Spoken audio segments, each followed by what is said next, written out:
Really warm welcome to Conversations with Humanity today to Mr. David Gillman. David, how are you? I'm great, mate. I'm very excited about being on your podcast today. Yeah, I heard that. And I heard that this might be your first time on a podcast show. Is that right? That is correct, yes. Brilliant. Well, I'll tell you what, as I've said before to many people, I'll take it very easy on you today and we'll go step by step. And look, I'll tell you what I want you to do at the end of the show. Tell me how the experience was, because I've been in your shoes only once, of course, when I did my first podcast as well. So I'd really like to know what it was like for you at the end of the show today, rather than you just disappearing and everybody not knowing whether you actually enjoyed it or not. One thing comes to mind, Mark, and it comes from Star Trek. I love watching Star Trek. Yeah. There's this great line that Leonard Nimoy has as Spock, and he says, "For everyone, there is a first time." Ah, indeed there is, yeah. And you can take that in all sorts of different ways as well. David, we're going to about 103 countries around the world today in the podcast. So tell everybody whereabouts you are in the world today. I am based in a little suburb called Sunbury in Melbourne, Victoria, in the country of Australia. Well, for those of you who do not know where Sunbury is, or Victoria. Fantastic. Regional Victorian on the show today. Are you originally from there? Were you born and bred down there? I was technically born in Glenroy. Right. And lived there for the first 6 years, and then moved to Essendon shortly after I turned, pretty much 7 years old. Right, okay. Well, for many people around the world today, they will be noting that Melbourne has been in the news for not so good reasons of late, and in particular during these difficult COVID-19 days. But the news is getting better, David, down that way, I hear. Yes, little by little. And I think, like many other people, we do remain hopeful, and we do cross our fingers that gradually we will crawl our way out of this horrible mess.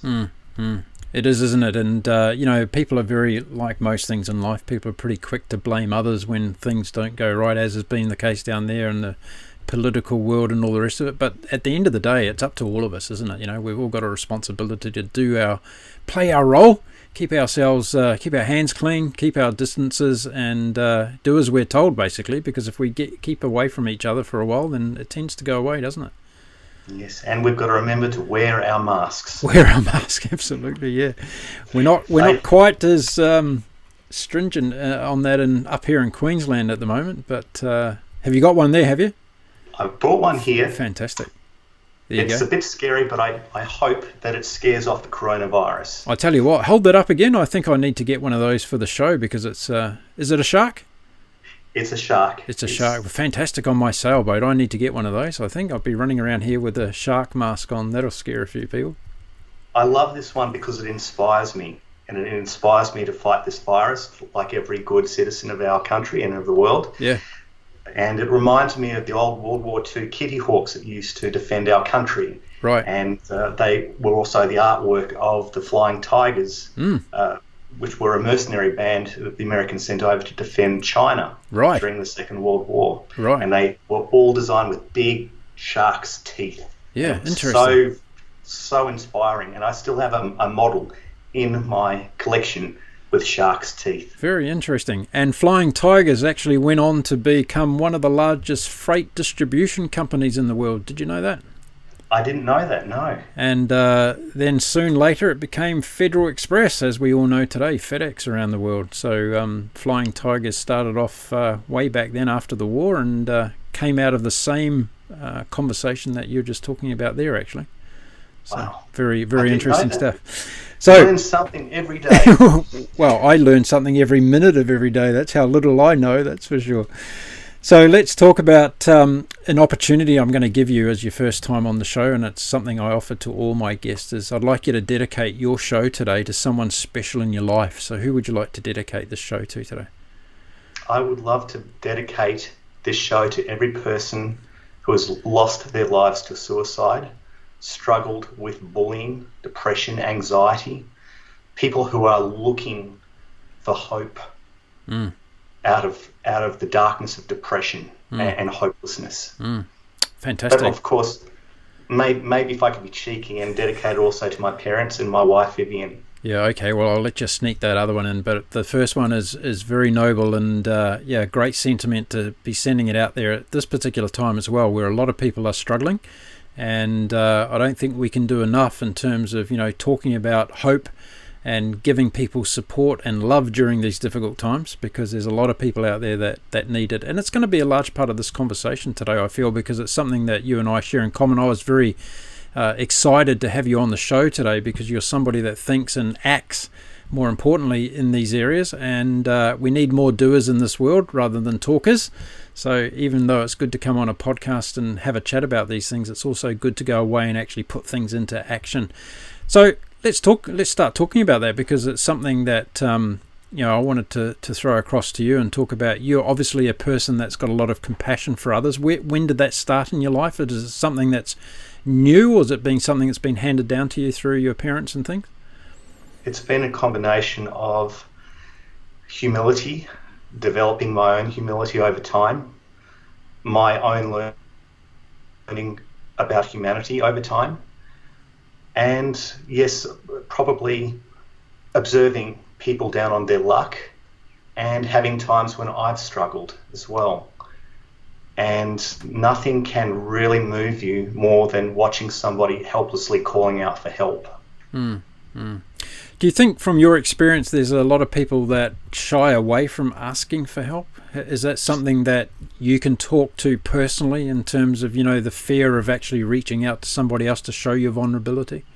Certainly, particularly as a 12-year-old.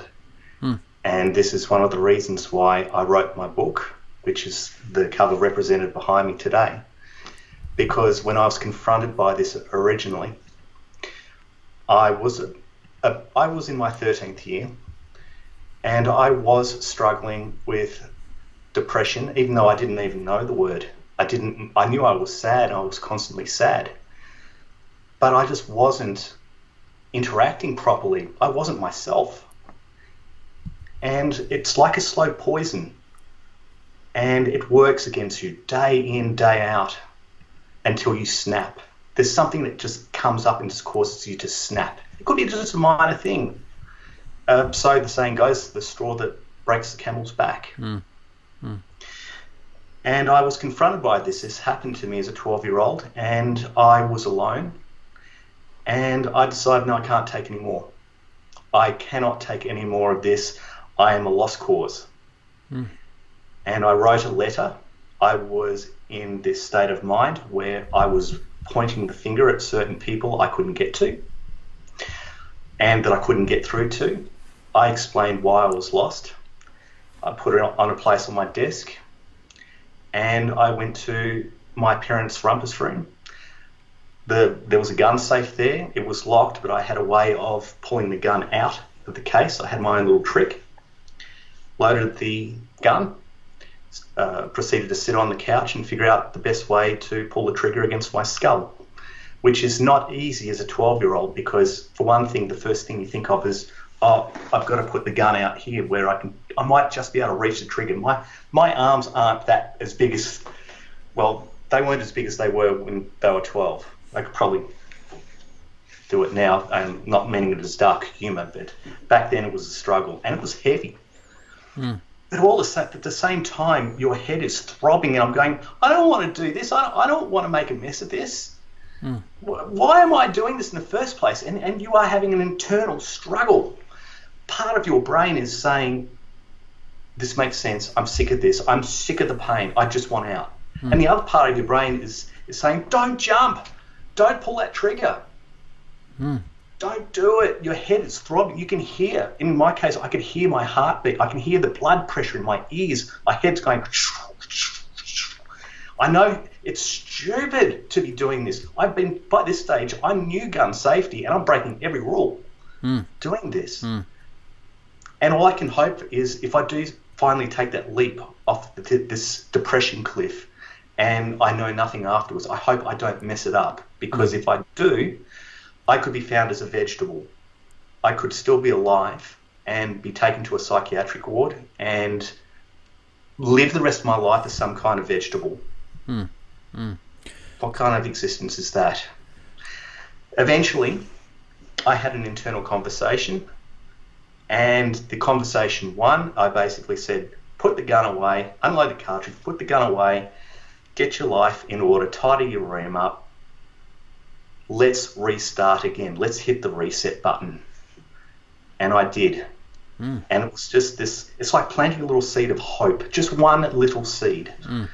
And hope can mean anything. In my case, I'll be honest with you, Mark, I was after vengeance. I was pushed to the edge. I had an apathetic headmaster. I had bullies that just seemed to get away with murder, and I couldn't get at them. I just could not get at them, and I did try. Lots of things there to process, David, and the things that you've just shared. If I can go back and maybe ask a couple of questions around some of those actions that you took. First of all, as a 12-year-old, you're processing quite a lot of information there in terms of a deep psychiatric internal assessment, one could say, in terms of your own well-being. What was the call for the gun? Was there not another thought about just maybe running away? Like there's lots of different ways that one can deal with these sorts of things. So what was the attraction to the gun? Gun was a very simple, quick and easy way to end my life. It was either that or slit my wrists. It was either that or pop a whole bunch of pills. Or jump in front of a train. Now, I do apologise when I'm saying these things. I'm not trying to encourage any of your listeners who may be struggling with this. Please, to your listeners, please rethink what I'm saying here. Do not do what I did. Seek help. But we'll get back to that later. But the gun was an easy way, relatively, to put a quick end to it. Okay. I guess in terms of the bullying and everything, you talked about school. Was that the central core of where some of these actions were actually taking place? I would say, in hindsight, a little over half of the problems. There was another problem, but there were actually two other major problems. I was dealing with the grief of a childhood unrealised. I did have a happy childhood prior to this period in my life, but it seemed like everything was changing. The universe was taking things away from me, and I couldn't get them back. All I had was this lovely, happy memory of two of my favourite pet dogs running around with me, a happy household, happy parents, and that was all just gradually fading away and being replaced by this nasty, horrible existence that I couldn't escape from, logically. What seemed like it was logical at the time. I think the other problem, I should say, was that I was suffering from a broken heart. I had my heart on a lovely young lady at the time, and she ended up going off with one of the bullies, or what seemed like at the time she walked away with one of the bullies right in front of me. Boyfriend, girlfriend situation. As I stated in my book later on, Mark, though, there was something that had happened that I didn't know anything about, and the tragedy that would have occurred had I pulled that trigger was that relationship didn't exist at all. I can explain that later on if you'd like. Yeah. Just to keep the story going for you. So there were essentially a few things going, yes. Yeah, that's really interesting, isn't it? How we, and you know, there's a lot of talk around today in particular, and a lot of life coaching, a lot of support people around talking about these stories that we make up in our head, and there's a great example of what you just mentioned there, that a story had been created in your mind, that your lady friend was in a relationship with someone else, that it was something that was gloom and doom for you. But when we find out the facts later on, I'm just referencing this because it happens so often in life, doesn't it? We tell ourselves these stories, and we're fantastic creators in our own minds, and what rubbish we can come up with sometimes, aren't we? It can appear as rubbish. I am starting to become more and more convinced as I'm learning a little bit about psychology. Although I'm not a psychologist or qualified in the official medical fields of psychology, I am learning gradually that we loop around in our problems. Our stories loop and loop and loop, and we become so ingrained in these stories that we don't have enough energy left to try and figure out a way to get out. We can't sort it out, and we don't have the energy. And what we want to do is go back in time, like Marty McFly in Back to the Future, and correct the problems. But our universe isn't created that way. We cannot go back in time, and we don't have a time machine. Not to any of our known sciences. So we are caught in that trap as well, and we can't resolve it. And this is possibly one of the big reasons why you have over 264 million people every year being reported with depression, according to the WHO website, the World Health Organization. And of course, depression is now seen as one of the main global factors for disease, because this can affect your physical health as well. And of course, you've got the medical, but essentially the medical industries, medical hospitals, clinics trying to look after all these people, either keep them medicated or give them some kind of counseling, coaching, psychology. Can you imagine the awful cost on governments to help finance over 264 million citizens all around the world with problems that can range anywhere from a broken heart to a broken business to a broken relationship? There are problems that seem so diabolical to the sufferer that it not only affects the sufferer, but the family of the sufferer. And those stories can actually confront family members and cause them to model and copy those same problems and those same symptoms that the original person is trying to cope with. It is like a mental disease. I have heard this is called a mental disease, this thing called depression, because it can transmit not by germs, but by thought. How long's depression been clinically diagnosed for? Do you know? I have no idea, and that is a good question. I would like to research that myself. But it can affect us at any time during our lives. I ask you that because I go back to my grandparents' times, for instance, and I had my grandfather was my superhero. He was the guy that taught me how to build a treehouse and taught me how to drive the car and all those sorts of things. And in fact, when I was a little tacker, he used to put me on the driver's seat between his legs so I could hold the steering wheel, and he would change the gears and control the accelerator and the brake and the clutch, God forbid, because if I did it, we'd have a disaster. But so he was someone that I always held in high esteem in my entire life. And at different times, I used to feel sorry for him because I thought he was somebody that suffered in a depressive state at times. I thought he was a lonely man at times. And yet, when we look at it today, in today's era, in today's generation, we'd kind of say, well, yeah, he probably could be clinically proven to be, depressive. But back then, there was no such thing. And I was just wondering that all the things that we're talking about, and I certainly don't want to underplay them at all because they're all very serious things. But if we go back 50, 60, 70 years, wouldn't people be saying all these things that you're mentioning now are just part of life? They're part of what we are as human beings? According to what I've encountered so far in my 44 years on Earth and what I've learnt so far, it does seem to be the case. We are gradually evolving and beginning to learn and understand the basis and the core times when this all emerges. When a situation arises, somebody was confronted and they didn't have the answers to deal with the problem, and there was perhaps a loss. Something that was lost was dearly loved and it was gone. Maybe a life, maybe an item. It'd be akin to somebody breaking in and robbing your house and never being able to replace that item again, or certain items again, like family jewelry, something that had sentimental value. I think that the Second World War, even the First World War, where you have cases of people coming back, undiagnosed post-traumatic stress syndrome, it was called shell shock back in those days. Yeah. And from what I've learned through my dad, my grandpa Gillman, who served in the RAAF in Darwin in the Second World War, he was simply a mechanic. He was forced to work on aircraft night and day until that aircraft could fly.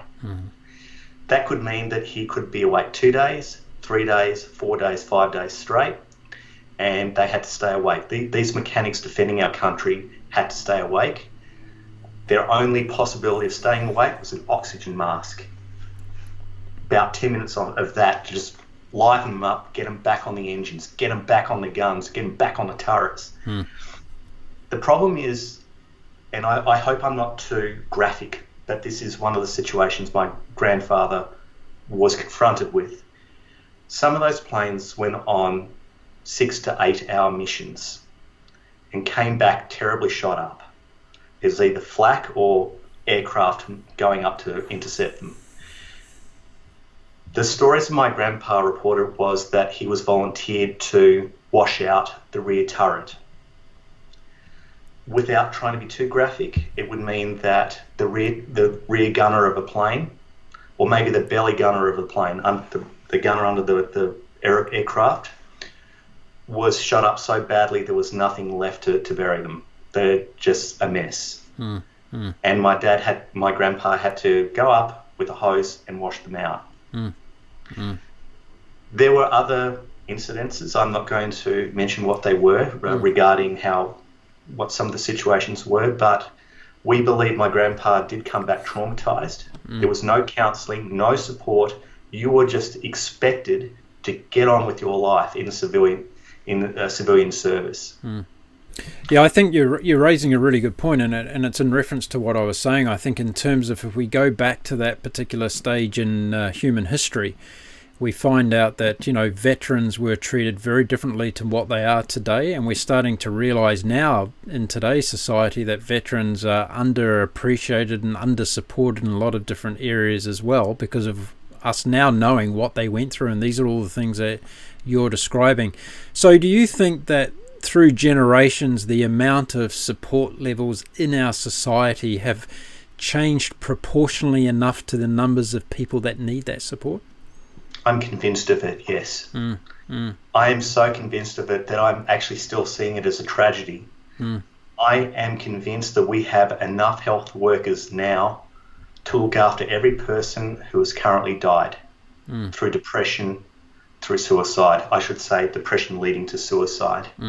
We have enough around the world generally. Maybe some countries run a little bit differently, and less, should I say, other countries that are under a different government and under a different system may not do things the way we do in a first world country or even in a second world country. I would say that, actually, putting it in perspective, the World Health Organization reports that nearly 800,000 people are dying by suicide every year. In my book, I reported it between 1990 to 2016 as a total of 22,400,000, or just a little bit above that number, people dying just from suicide. What does that mean, though, in regards to cost? One life dying alone. You hear about it on a radio or a TV program, somebody dies via suicide. You might register it for a moment and say, oh, look, that poor family or that poor person. But it goes deeper than that, that the costs of having to rebuild for the family members, friends, associates, business people, colleagues. Great minds are being lost to this. We may have already have found certain cures to certain diseases by now that have still evaded us, because we've lost people to suicide. We've lost brilliant minds because they were bullied so badly, or they were confronted by such a disaster they couldn't get over it. I'm hearing a man who's very passionate about this, and it's great to hear, and I'm really interested to know these numbers that you're throwing out there today, which I'm sure are theoretically researched and equivalent to what WHO is saying. So how do you evaluate things when you're told that, okay, we're in the crisis now of a global pandemic and X amount of people around the world are dying every day from that? And are you somebody that supports the notion that, hang on a minute, we've got other problems in our society where people are dying every day in greater numbers, aka suicide, than we are seeing in this global pandemic? Where do you sit on that one? The numbers speak for themselves. I try to stick as closely to the scientific measurable numbers as I possibly can. I am not fully in the health profession. I am a life coach, but I am not, once again, involved directly with any specific clinic that is registered with the government. I just do life coaching. All I've got access to is what I can find on the web, certain reports that will spell out the numbers. Even if you were to go onto Wikipedia, which some people find, they struggle with Wikipedia as a source, but I still think it's a very reasonable source to go to.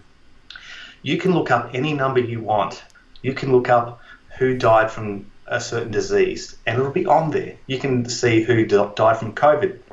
That was appearing. I actually checked that 2 months ago for a Toastmaster speech. Yeah. Just to see the numbers, just to add a little bit of content to the meeting. I think that the troubles we're being met by can be quantified by numbers, but each problem represents its own challenges, and each challenge presents its own answers. Some we may know, and some we're yet to discover. Well, let's go back to a positive spin on this, because all of the audience that are watching and listening to you today are going to be very thankful that you didn't go ahead with your process back when you were 12 years old and you came through the other side. And I'm sure a lot of people are really interested to hear about your journey since then, and what were the shining lights that came out of it for you. What were your first steps away from that? You mentioned in the beginning that you thought of hope. You had a little bit of hope. What was that hope that was dangling out in front of you? I wanted to live. I'm going to be brutally honest. I didn't write about this in the book directly, but my first seed of hope was revenge. What would happen if I survived this and made a success of my life? What would success mean? Well, I wasn't going to be able to do that if I was dead. You cannot do anything when you stop breathing. And when you lose your brain function, you can't do anything after that moment. So in my mind, I thought, right, I've got to live this. I want to see what I can do regardless. Wouldn't that just annoy everyone, frustrate everyone who's ever moved against me, to see me getting up there, to making my voice heard, to being seen, to be able to help people? Wouldn't that frustrate them? But first of all, I needed friends. I needed some form of support, a group. I felt at the time, up until that point where I had the gun against my head, I only had one friend. So I decided I would find all my friends from the very earliest days of school, the ones I could trust. And one by one over the years, I got back all my friends, all my kindergarten friends, and I've kept them to this day. For 40 years, we have remained friends now. Terrific. Who was the first person you told about your situation when you were 12 that you were going to blow your head off? Who was the first person you went to? I think I spoke to a few people. The one that jumps out of my mind, and it's very recent, is my fellow life coach. And I was working with my fellow life coach to do what we call a timeline. And it was part of the speech. I had to approach everyone with my speech topic, surviving suicide. And it was decided that I couldn't go into the room, deliver my speech, and become all emotional and uncontrollable. And I had to confront it. And this timeline strategy that we use in life coaching worked. I was able to come to terms with the past. It was almost as if I had a time machine, but this time machine I could distort. This time machine I could say, right, you lot who all caused me trouble, you got me back then. Now I'm going to get you. And I'm going to drag you in from the present into the future. And I'm going to make all of you count for something positive. Maybe even able to save somebody's life, maybe many lives, with what I've got, what I've learned. So was this a relatively recent experience when you shared this for the first time? Yes, this was in 2017. Okay, so we're only talking 3 years ago. So you've been harvesting all that for that long. That must have been a very difficult process for you. It was difficult, but I would use little programs, should I say. These are only self-developed prior to life coaching, where these were called coping programs, where I would trick myself into saying, one day I will get my revenge. I will get my revenge, and I will get them cold whether they like it or not.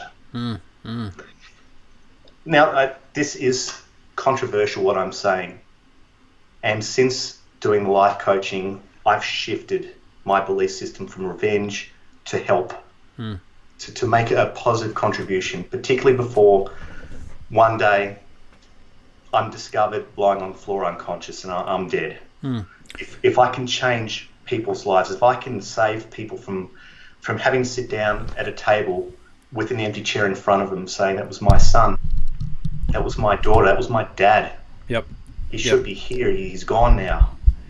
Let's talk about that, because I think it's really relevant in terms of you moved the mindset from being a victim to being somebody that can actually make a difference. And I guess this is a good way to segue into the book, because it's really about, as it's named, rewriting the rules, right? And the rules for you back then was about, well, I'm actually being victimized here. There's these people in my life who I'm perceiving to be the ones that are damaging me, and I'm going to turn around and actually become victorious around that. Talk us through the idea behind the book on that.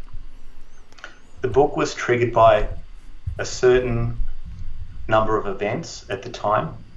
I had just begun my life coaching course, and I wanted to write a book, but I didn't know how.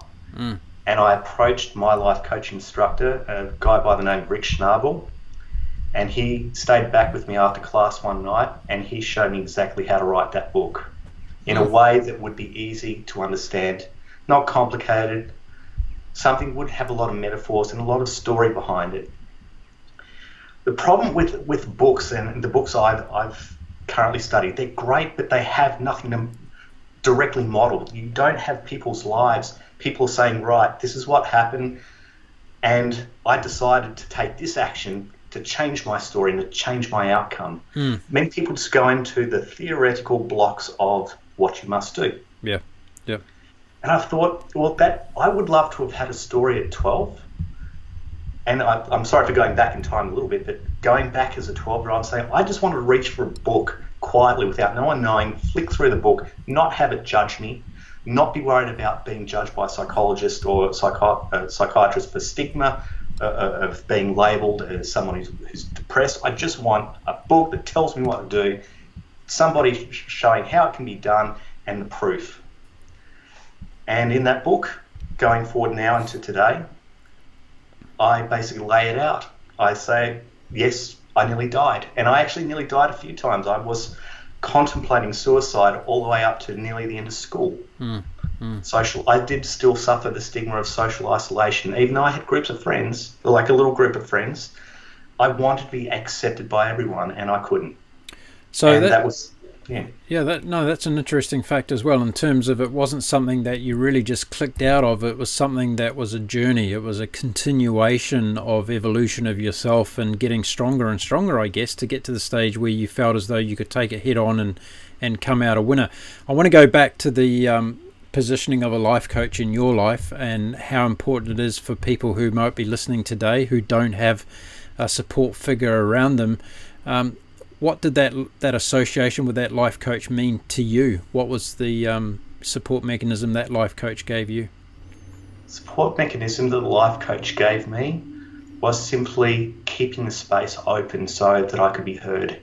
I could even be seen acting out my problems from the past rather than remaining hidden as a kid, silent as a kid, and not wanting to be found out for the troubles that I was going through and even be concerned with being made fun of. Life coach is trained not to do that. The life coach is there to say, okay, you spelt out the problem, what lesson can you take from it, and how can we use that to change your life from this moment onwards.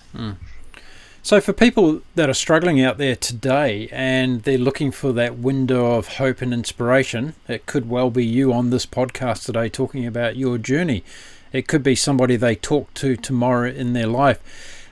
Do you think it's a good idea for people to put their hand up and say, hey, I need help here? Or is it better dealt with alone in your own time? A lot of people say, well, when you're ready, you'll you'll find the pathway. Do you believe in that, or do you think that it's a case of, hey, I need to shout out here, I'm not well today?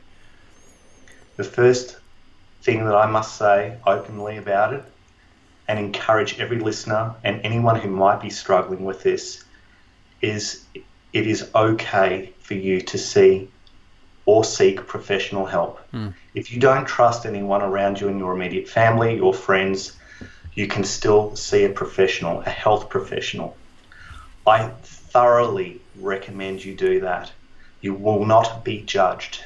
You will not be labelled. These people are trained to help you turn your life around. You don't necessarily have to see a life coach. You don't necessarily have to see a counsellor, but see somebody that you feel somebody who can be recommended to you by a physician. I would say, if nothing else, and if you're still worried, reach for my book. Start off with a book. It's like if you go to a gym, you want to get fitter at a gym, you want to build your muscles. You don't go out and you pick up a 100 or 200 pound dumbbell and try and do 30 push-ups straight off. You'll kill yourself. You'll end up in hospital. You'll end up worse than where you started, and you won't want to do it. But in the case of a book like mine, book won't judge you. It'll start you off dead center where you might be. It'll approximate where you'll be, and it'll help you build your muscle up bit by bit. Yep. Like dancing, for example. I had a lovely old teacher called Cedric Mears, and he said, son, I can teach you anything you want. You've got to practice. Yeah, exactly. You have to practice. And actually my lovely teacher, Kerry Ward, who I still learn from, obviously with the isolation, I can't train from her. Kerry Ward said to me once in the very first lesson, she said, look, I've got all this information for you, but I can't just go ding and take it out of my tongue and put it in your mouth. You've got to keep working and building your muscles, your confidence muscles, for example. Yeah. And that's where, if you're struggling with stigmatism, you're worried about how you're going to be seen or judged, start with a book. Have that book waiting. Don't tell anyone you're reaching. Just grab that if you're worried and just quietly flick through it. Take notes. But in that book, I do thoroughly encourage that you do still follow up on professional help as well. Yeah. Nothing beats having a team behind you to help you pick yourself up out of the ground and get on with your life. Yeah. No, absolutely right. I wanted to throw something else in the mix today because I knew we were going to be talking about this subject. I actually had my own suicidal experience, and it wasn't that long ago in terms of the context of my entire life. I'm 55 years old at the moment, and I just wanted to say that my pathway out of that very deep hole that I was in was actually caring for somebody else.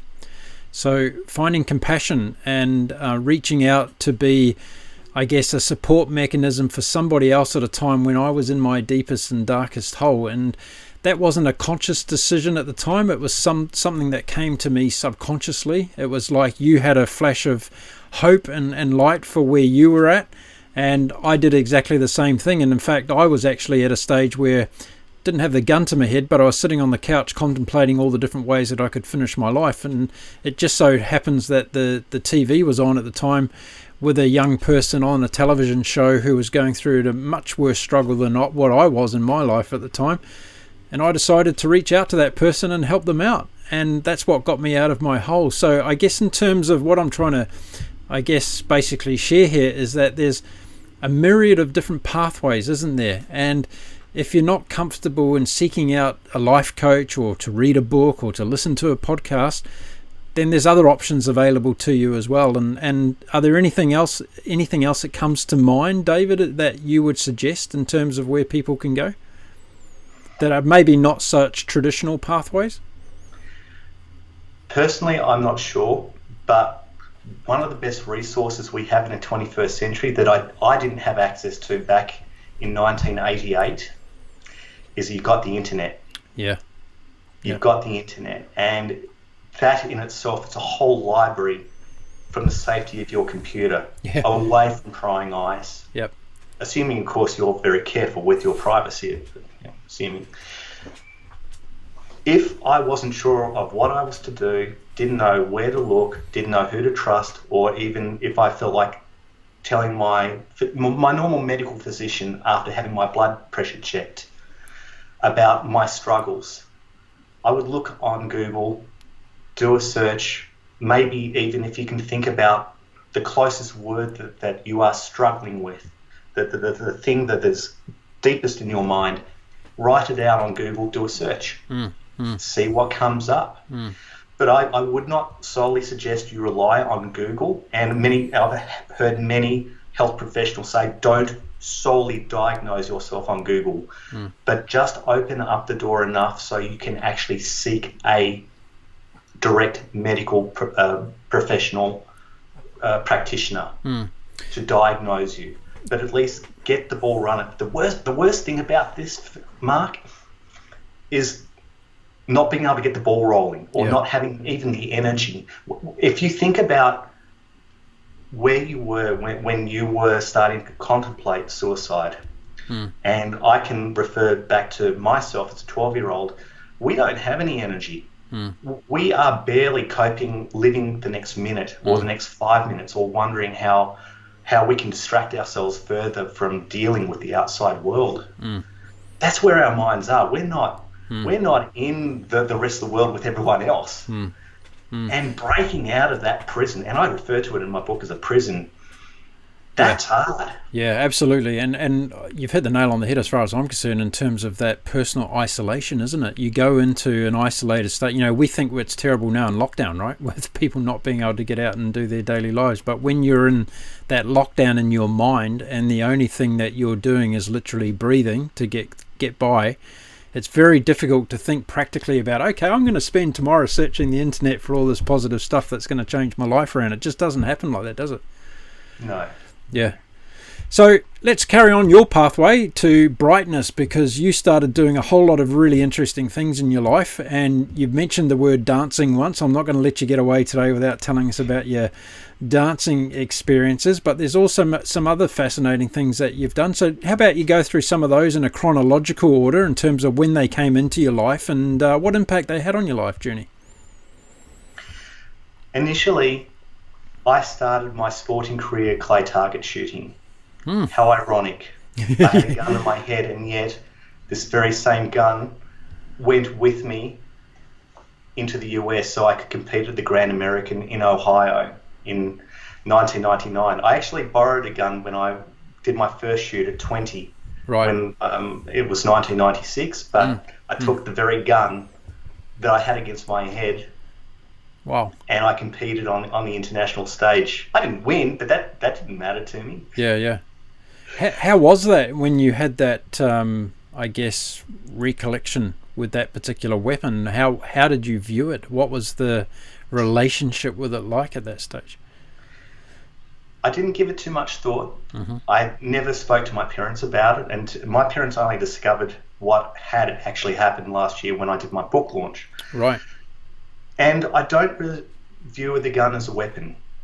Unless you have a murderous psychopathic intent on using it on a fellow human being, it's not a weapon, it's a tool. And you use it to compete in sporting events, you use it to make friends.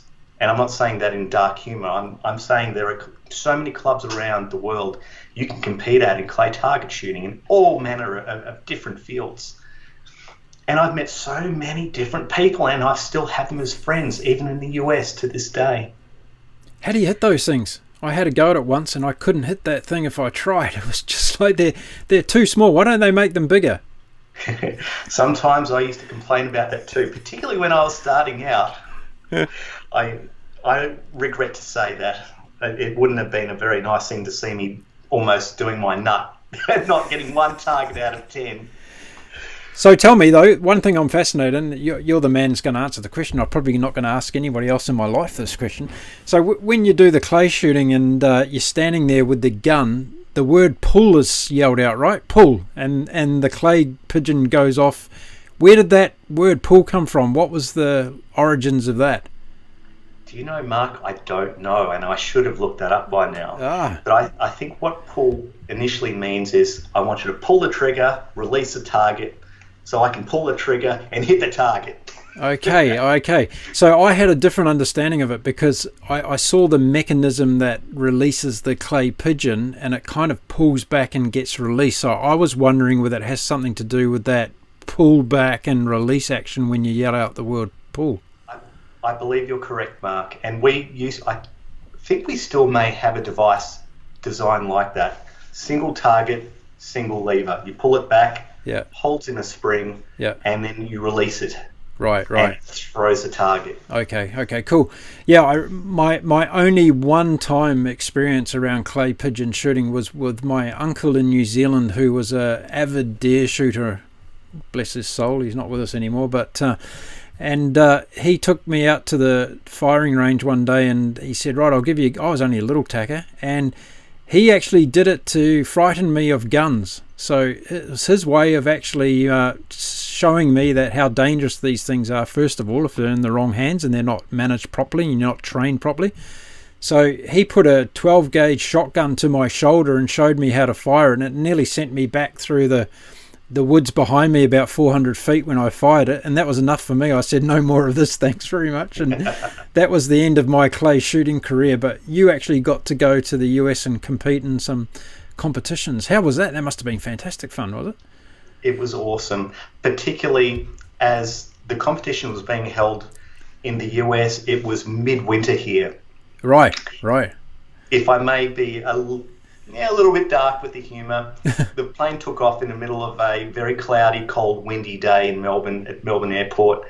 And I don't mind admitting I might have given the middle-fingered salute as the plane rotated off the runway. And to be enveloped in this warm, lovely climate in Ohio, in Dayton, Ohio, the birthplace of flying.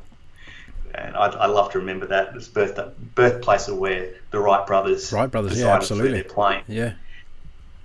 And this lovely warm environment when it should be winter. It was the first time I'd ever been out of my time zone and been amongst total strangers who didn't know who I was.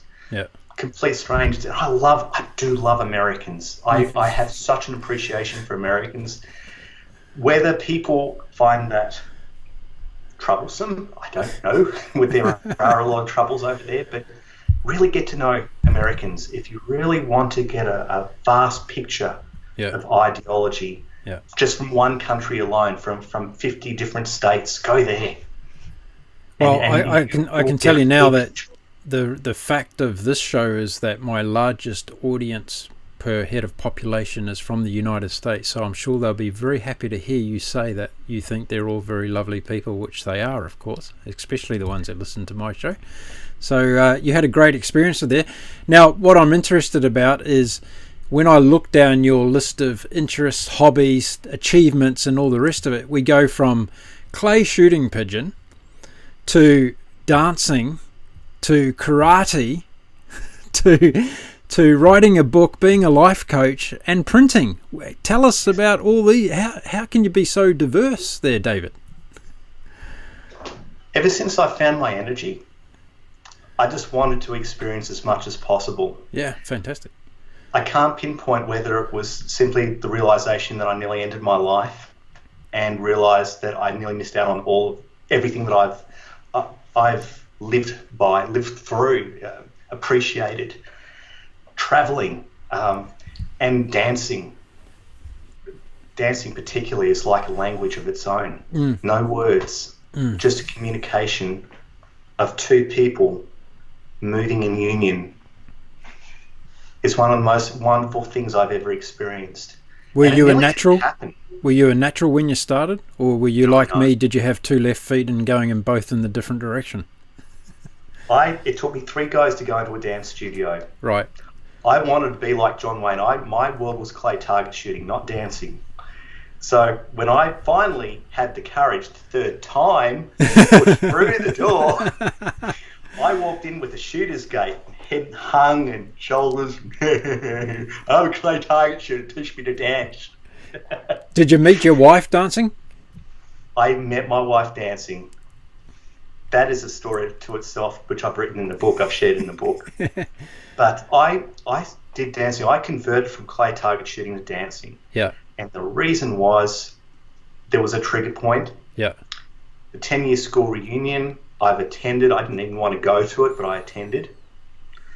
And I'm looking around at all my fellow students. They're all getting married, they're all having kids, and I'm 28 and I've done nothing.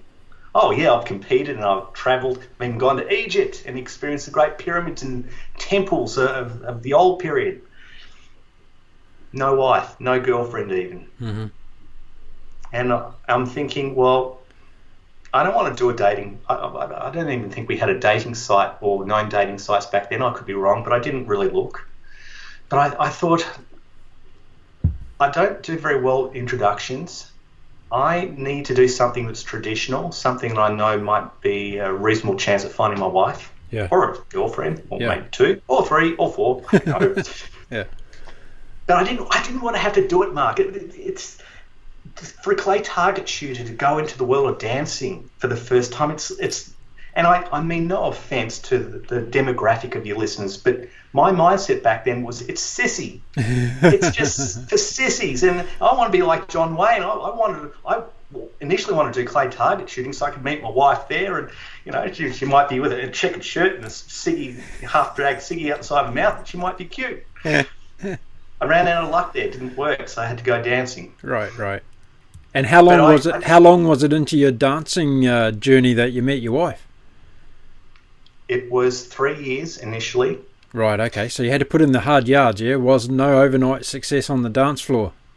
And the first dance I asked her for, she turned me down. Oh, she turned you down? Turned me down. I thought, oh, you snob. Oh, yeah, you can dance with all these great dancers that have obviously got 10 or 15 years experience, but I'm not good enough for you. Right, I'm going to competition and I'll show you who can dance. Right. Okay, so you kicked into it again. This was the story. You kicked into it again. This was the story in my mind that I was telling myself. Now, I did not know Mark until much later when I met up with her again at another social a few years afterwards, after I started competing. Yeah. That she was in a bad spot.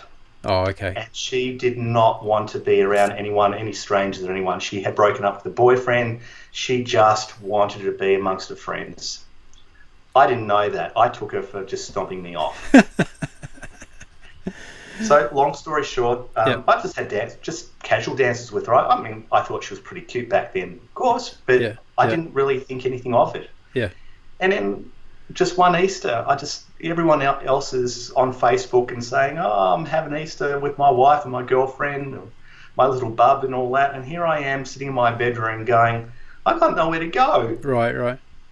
Look up my friends on Facebook. Oh, there's Viv. Okay, I'll ask Viv if she wants to go out and we'll just have a hot drink or something. Yeah. Oh, yeah, sure, okay. It wasn't, I mean, I say it wasn't a date. She claims it was a date. And it just took off from there, Mark. Fantastic. And so I whilst having my relationship started with Viv, I started a new dance relationship. Like this is a non-romantic relationship. It's just a partnership with a lovely young lady by the name of Jackie Clark, who could not find a bloke for a dance partner. Mm-hmm. And I just lost my previous dance partnership, and I asked her, would you like a dance, Jackie? No one was dancing with her, Mark. She was just sitting there at the table on her own. Yeah. No one's dancing with her. Yeah. Thought, right, come with me if you want to dance. I was putting on a bit of a Terminator. Come with me if you want to dance. Yeah. The bravado was there. Okay. The bravado was there, but I felt a little sorry for her. Yeah. And my teacher has said, look, she's looking for a dance partner. Would you like to have a tryout with her? Sure, okay. Lovely lady to dance with. Yeah. She accepted my request for a dance partnership. 3 months later, Jackie had only danced 2 dance sport championships with me. Mm-hmm. We got to the Australians. We were in 3 events and we won all 3 in a day. Wow. There we go. And thus we became 3-time Australian dance sport champions in a day. Wow. Hot to trot. There you go. Did Vivian kick her out and replace her as your dance partner after that, or what happened there? No, I stayed on with Jackie as long as I could. What a fantastic story. We both had a thirst and a hunger to learn. and to build our dancing muscles. Jackie may have had different reasons than I did. I just wanted to become better. I'd made this terrific journey, paid heaps and heaps and heaps of cash. Yeah. Jackie had just lost her husband. They divorced. Right. And as the years went on, the dancing made it possible for Jackie to find her future husband. Wow. Isn't that extraordinary? Like, the whole way through the conversation today, it's been about, the sunshine comes out of the darkness, right? There's always the light that comes up, and everything that you've talked about today, we've rushed through the time. It's gone so fast on the show today because you've been fantastic in just giving us this. Before we head off today, I wanted to spend a few minutes sending out some hope and some support to those people that are struggling. I'm going to put all the contact details of David in the show notes today of the show, and to get a copy of David's book. David, would you be open to giving away a copy of your book to one of my listeners today if we get somebody to write in a good story to us about how they're feeling at the moment?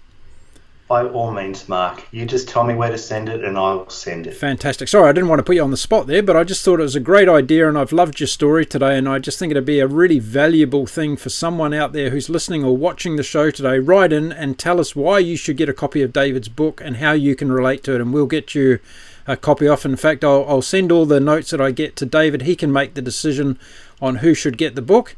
And he might even sign it and send it out to you as well. So there we go. But before we head off, David, tell us, if someone's out there, they're struggling today, it may be because of COVID-19, it may be because of bullying at school. There's a whole host of reasons why people might be feeling alone and objective today. What can you say to them right now? Never give up. This comes from a 12-year-old who nearly died by his own hand. Don't give up. Even if you have to pull it the tiniest little thread of hope, do it. You don't know what difference you can make, not only to your own life, but somebody else's. Maybe many people. You might just be the person who made that difference. Yeah, fantastic. What a great way to finish today. Now, I'm going to say on top of that, because I just got to try and share something as well as David has there from an inspirational point of view. Get your dance shoes on, everybody. Get out there and go dancing. You never know how it's going to change your life, right, David? That's right. Except in Victoria, we are still separated in isolation. Okay. I do apologise to your listeners. In America, I think they have the same challenges at the moment. Yeah. But once this comes off, once we get on top of this problem, once there is a proven vaccine that we can be immunised against this terrible disease, get in there, guys. You don't know what you'll learn from it, but you will learn heaps, and it'll be such a great benefit for you. Your dancing, if you learn to dance, your connection skills will go far and wide, even into your working lives, into your family life. That's beautiful. Learn to read body language. And you might find the love of your life, right, David? You might find the love of your life, and you might help somebody find the love of their lives too. Yeah, that's a nice story too. Yeah. David Gillman, thank you for being on Conversations with Humanity today. I've really enjoyed our time together, and thank you for being so raw and honest and transparent with your journey. I'm sure you've helped many people listening to the show today. Thank you, Mark. Thank you for having me, and thank you, listeners, for listening to my story. I hope it helps everyone who has listened to this podcast today. Now, I'm not going to let you go without telling me, what was your first podcast experience like? I told you at the top of the show that I was going to ask you. Did you enjoy yourself? Absolutely loved it, Mark. You're an absolute professional. It was like, honestly, I'm not going to yoink your string or anything there, but I've listened to a lot of Alan Alda's stuff. He's got a podcast of his own. Yeah. And it was like almost having a conversation with him. Wow. It was that good. Very easy to converse with you. Fantastic. Well, thank you for that feedback, and I appreciate it. And we'll make sure more people get to listen to your story, because that's the more important side of it. So thanks again, David, and we'll catch up again soon. Thank you, Mark. Thank you for having me.